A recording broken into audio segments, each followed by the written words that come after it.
all across CNY. It's the 315. Here's Brian Higgins. Here I am. Rolled along here on this Wednesday afternoon. A rough one last night for the Qs out in Chestnut Hill. Again, the final score says they did not get throttled by BC. They lost by 5 in a game that, as we were told by our friends of the desert, they were favored to lose by 4. Is that the right way to say that? But yet it kind of feels like they got pounded last night. So, man, rough one. Will be very interesting to see because this also remains true. The Orange have only lost back-to-back games once all season, Zags in Tennessee. So if that is to maintain course going into the weekend, that means that Syracuse will go to Winston-Salem this weekend and knock off Wake Forest, which would be a quad 1 win. So that would be good. But the Orange are no longer in a space where they can keep trading wins and losses. They're just they've run out of runway for that. They're going to need to do wins, maybe a loss, wins here going forward. So we shall see what comes of that in due time. What we should also see is how my conversation with one Alan Griffin went this morning. Always good to catch up with Griff every Wednesday as he joins us, and here we are.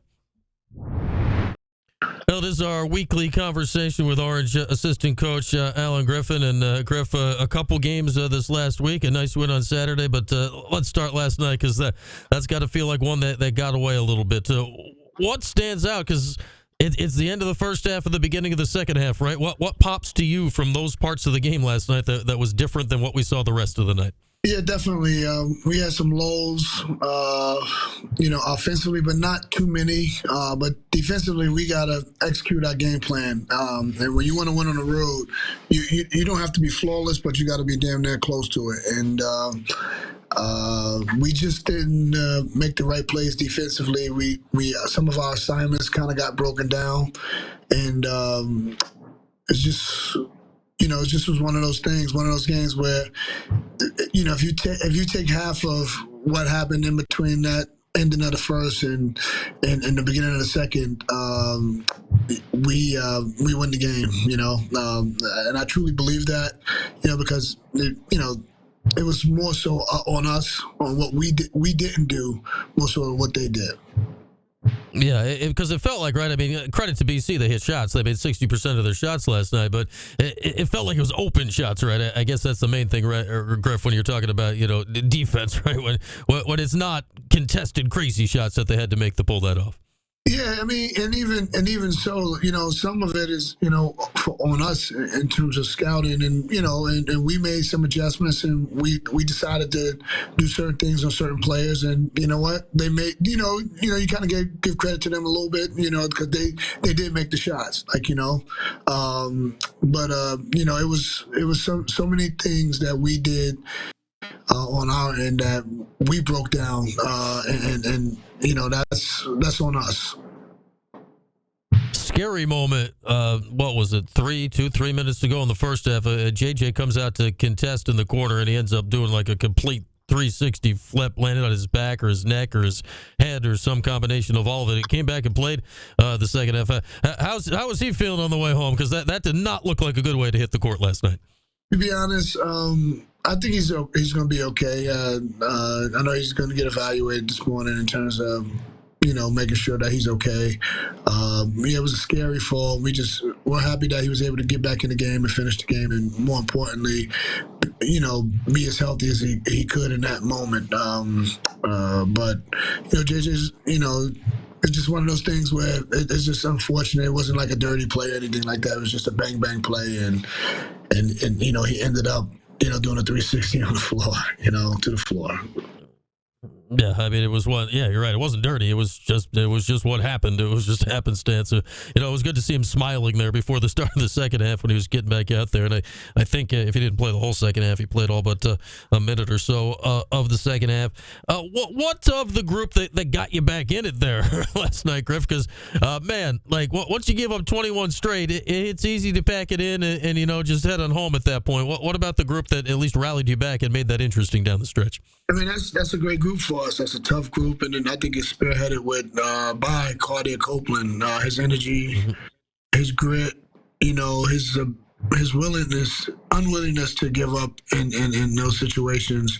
It trickled down to the rest of our guys. Quader is a leader on his team. He has a great following in the locker room, and his play says it all. Yes, I think he has 7 assists, no turnovers. 7 points, I think. He had like 6 rebounds, something close to that. He was phenomenal, and his willingness to pass the ball at times in certain situations is not being talked about a lot more. Because between Malik Rowland and some of the shots that he was getting for some of our perimeter players, like it was great to see. I thought in that game we had some of our best offensive moments on the season. We did some really good things. 5 guys touched the ball in a possession. We was unselfish. It was a sight to see, and we kind of gave that all up by missing some of our assignments, especially defensively.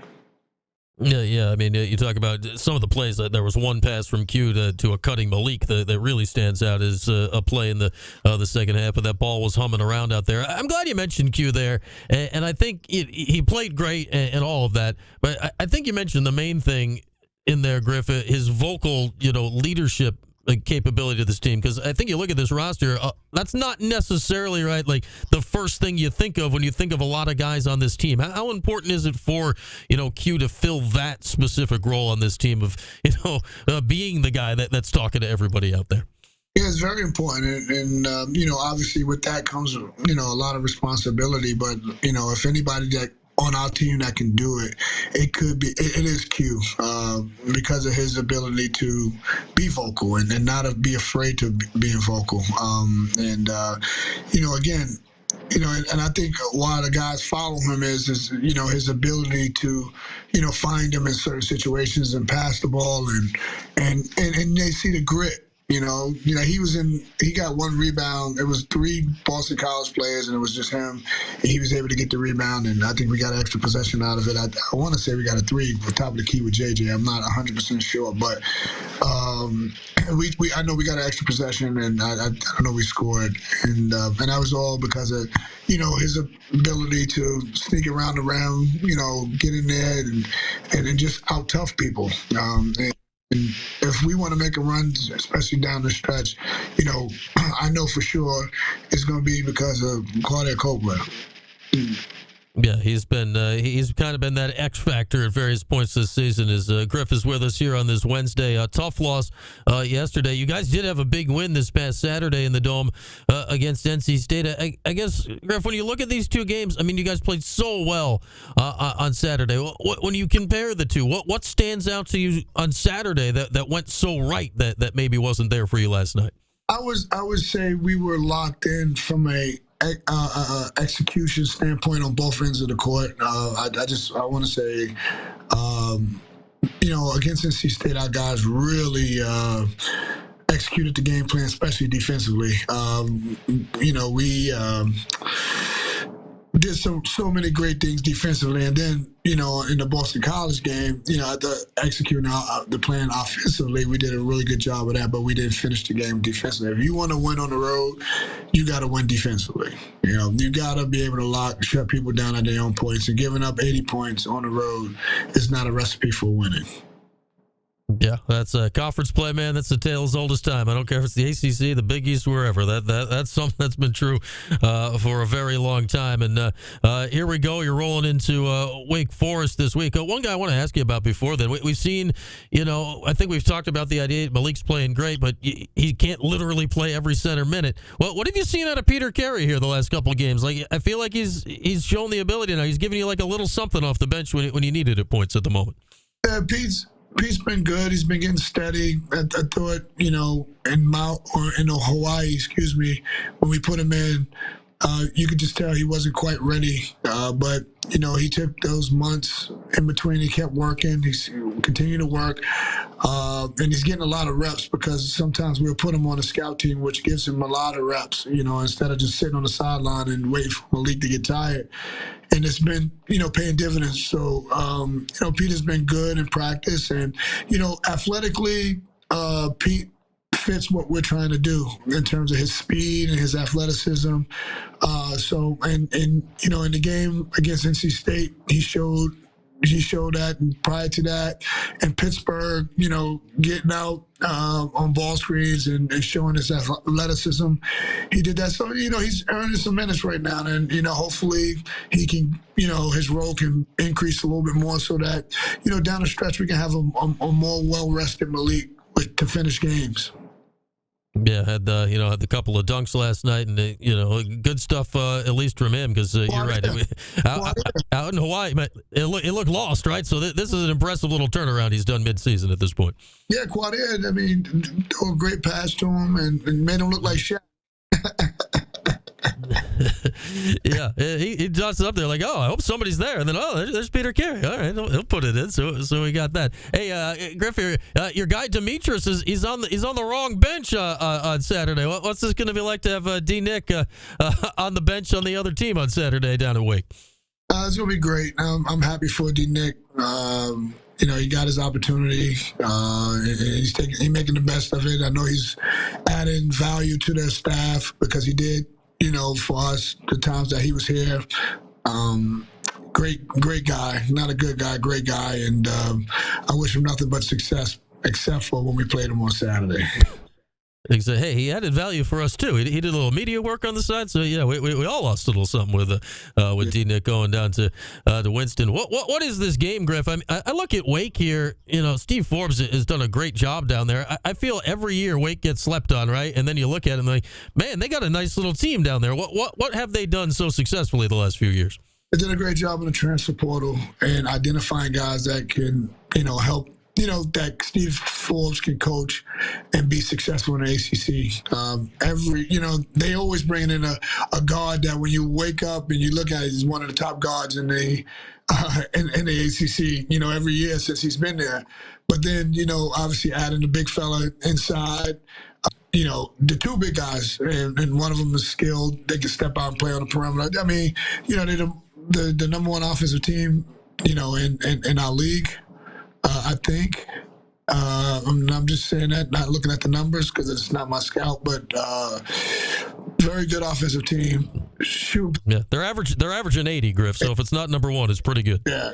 I think it's number one, and what they do well is they shoot the three ball, unbelievable. And it's almost like when you play against Duke. When you're playing against Duke, if you get in rotation.